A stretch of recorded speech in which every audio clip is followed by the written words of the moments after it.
Santiago.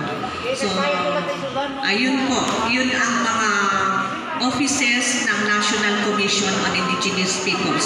Siguro bigyan ko lang kayo ng ano bang ginagawa ng NCIP. Yung kasdiimbagan ni Miss Ann, at the office, the delineate, no? Nung kunatay ang delineate, iso dati in charge na magkita, no? Anya dagijay ancestral domains.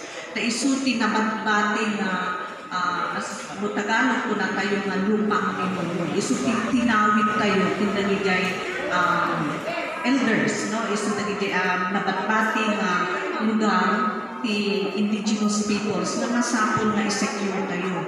So, I understand na siguro muntik proposal, di ba, from Jones, meron ba tayo o wala? So, siguro no at makaampo ti Region 2. So, dahil ti may isang program ni.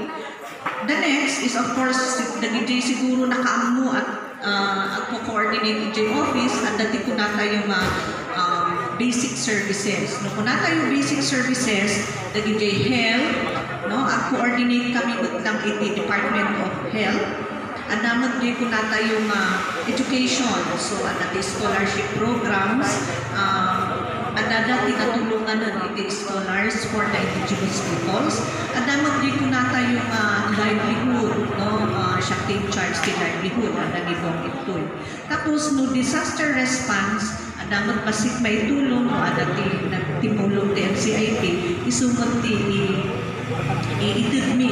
Pero usually ti style ti NCIP i-coordinate with ng iti partners iso madamdam sa una mo ti partners tayo go share tinda ito military. At the same time makipag-coordinate kami with ti barangay officials. No? So usually yun naman ang isumot lang ti program ti government agencies. May sampay na tutulungan mi is the DJ farmers, no? Especially no indigenous peoples, may saka, no? Member in indigenous peoples, at hangkapay na register in farmers registry.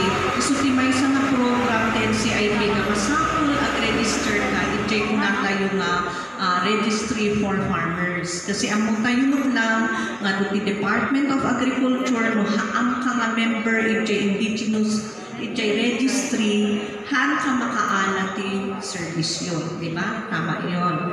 So, DJ Timaysa nga, ang aramidon mo ti NCIP nga, ang amin na DJ katutubo, may register na DSWD, may register na Department of Agriculture, kinang amin para makaana ka man lang ti services na ititit ti government.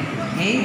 So, dagita ti dito mga programs ti NCIP, pinaka-main, no? Pinaka-focus ti NCIP, ti panagtitulo ti ancestral domains. Okay? So, nagito'y at kakanwa ka dato'y Region 2, iso ti basic na kitkitaan daan ay na nagijay ancestral domains na masakol maikang ti title or what we call Certificate of Ancestral Domain Title. Siguro dito pa nag-explicar ko haanpay nga maikabil ti utak yun, especially so no awan di ancestral domains yun. Ngayon nag-applyan